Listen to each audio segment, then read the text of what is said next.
How can you go on a business trip abroad as a jobless person? Aren't you ashamed of yourself, coming out with a barefaced lie like that?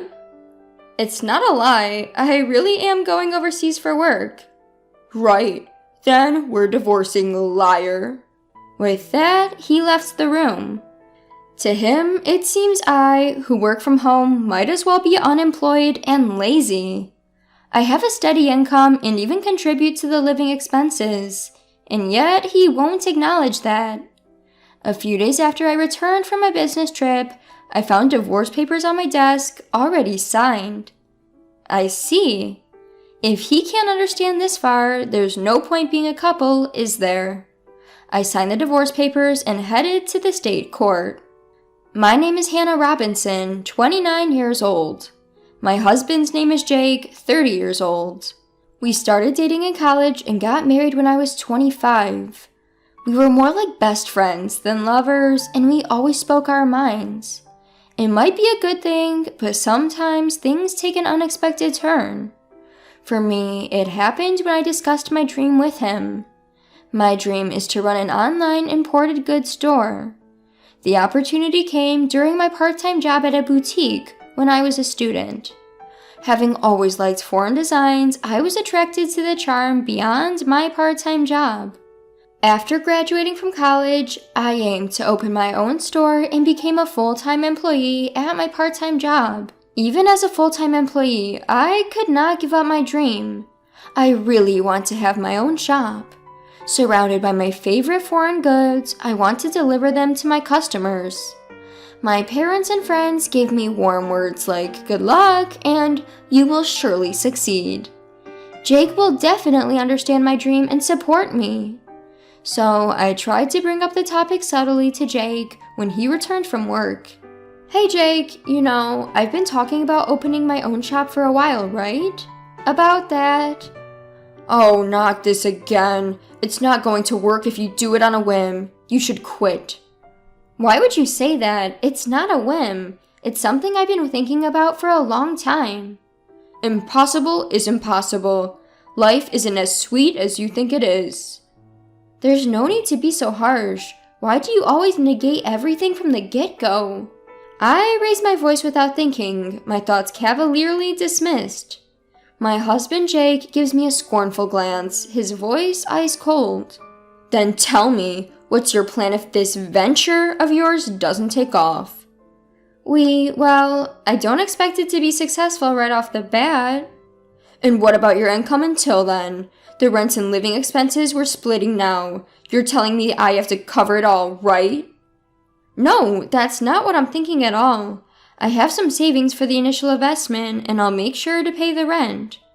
Oh, really? Then do as you please. But if it doesn't work out and you regret it, it's not my problem. Every time I bring up going independent, Jake always becomes irritable. The reason is simple, because my income would become unstable. The import shop I work at is well situated, and we have a wide customer base, so we get many customers. Thanks to that, my income is fairly high, nearly the same as Jake's, who works as an office worker. In fact, it might be a bit higher. That's why I've been covering meals when we go out and paying a little more for the rent. My decrease in income is something Jake simply cannot tolerate. At first, he says things like, "Why rush things?" and "You should take your time and prepare," in a kind tone. Now, however, he has no qualms about breaking my spirit. Even so, I did not give up on owning my own shop. No matter how much Jake opposed, I prioritized fulfilling my dream. As a result, I overcame his opposition, and at the age of 26, I started an online boutique. In the beginning, as Jake had predicted, it was difficult to get things running smoothly. But over the years, I implemented all sorts of strategies. I utilized the nature of the online shop, outsourcing to well-known e-commerce companies, promoting on social media, and doing all I could. Thanks to these efforts, a year after going independent, I was able to secure a steady income. From there, I expanded the customer base and product range, and now the annual sales have reached $300,000. Because Jake was so against it, I never spoke about the sales. I assumed he wouldn't be interested anyway. Of course he never asked. Still, he never fails to remind me about the rent and living expenses. I had always just given him the money he demanded without any fuss and kept any work-related conversation as non-controversial as possible. But then, one day, something happened. I received this message in the DMs of my online shop. I'm a regular customer of your shop. I was wondering, in addition to the international knickknacks, could you also sell furniture? Actually, there had been numerous requests for me to add furniture to my offerings. However, unlike selling knickknacks, selling furniture online can be quite difficult. Furniture tends to be more expensive, and factors such as the material are also important. Even though I had worked in an import shop before, there are risks involved in sourcing furniture sight unseen and selling it. So I decided to call my old boss at the import shop to discuss the matter. Hello, is this the manager? I have something I want to discuss with you. As soon as the manager, Maggie, recognized it was me, she sounded genuinely excited. Hannah, it's been a while. If there's anything I can do to help, just let me know. Well, I've had some requests to sell furniture in my online shop. Furniture? That sounds like a challenge. So, I was thinking of checking out the actual items before selling them. How did you source your items, Maggie? I see what you're saying. I can definitely help with that. Maggie, who had connections with overseas suppliers from before, offered to contact one of them and arrange for them to provide furniture to my online shop. Thanks to my long-standing relationship with Maggie, the overseas supplier was happy to comply. With Maggie's suggestion, I decided I would travel abroad to source the furniture. However, I couldn't just go abroad without telling my husband. So that night, I broached the subject with him. Jake, about the week after next, would it be okay if I was away for about a week? A week? Why so long? Well, you see, I might have to go abroad for work with Maggie from the shop I used to work at. Huh? Abroad? If you're going to lie, at least make it believable. What? My husband pointed at me, his expression one of mockery. You're going overseas for work? You're practically unemployed. What are you even talking about? What? Wait a minute. You know I run an online shop, right? This trip abroad is for sourcing items for the shop. So you think I'll just believe you if you tell a work-related lie? Are you stupid? Your little amateur shop. There's only so far it can go. Think what you want, but right now, our sales are decent and our customers are increasing steadily. This time, it was because of a customer's request. You're too persistent. Anyway, I won't allow you, practically a shut-in, to leave home for a whole week. With a beer in hand, my husband stomped off to the bathroom. A deep sigh unconsciously escaped from my lips. Why can't he try to understand?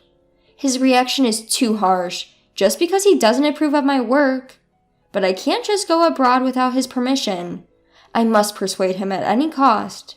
Although I was hesitant to continue the discussion, I couldn't ignore the issue. The next day, when my husband came back from work, I spoke to him again. Jake, about yesterday's discussion. Look, I'm tired. I don't have time to indulge in your lies. Lies? I'm only speaking the truth. An unemployed person going on a business trip abroad. You're quite good at lying.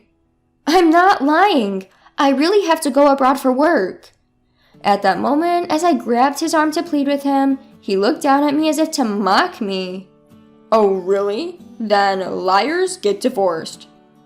Divorced? What are you saying? You know, I really can't stand liars, especially pointless people like you who are always trying to show off your success. I didn't mean... Shut up. You just want to use a lame excuse to go on a vacation abroad. I bet your boss is a man too, right? Divorce. I'll make sure to demand property division. Saying this, he stormed out of the room. At that moment, a furious rage swelled up within me, making my veins pop. Who does he think he is? He looks down on me just because I work from home. He only wants to feel superior. Enough is enough. If he wants it that way, then I'll do as I please. From then on, I stopped seeking his permission for my actions and decided to go on my business trip abroad. 2 weeks later, as scheduled, I headed overseas with Maggie. We went directly to our UK suppliers where we inspected the furniture and accessories that I would sell in my boutique. Taking advantage of being abroad, I spent the last day sightseeing with Maggie and was able to enjoy some fulfilling days. That said, it wasn't all smooth sailing. My phone was filled with a barrage of messages from my husband Jake. "You didn't really go overseas, did you? Get back here right now. I'll forgive you if you return today. Time's up. We're getting divorced, you worthless woman." His every message filled me with irritation, but I didn't reply. I knew that any response from me would only escalate the situation. When I return, if he's open to it, we'll talk again. With that decision in my heart, I spent a carefree week abroad. The business trip was over, and I bid farewell to Maggie at the airport and set out on my return journey.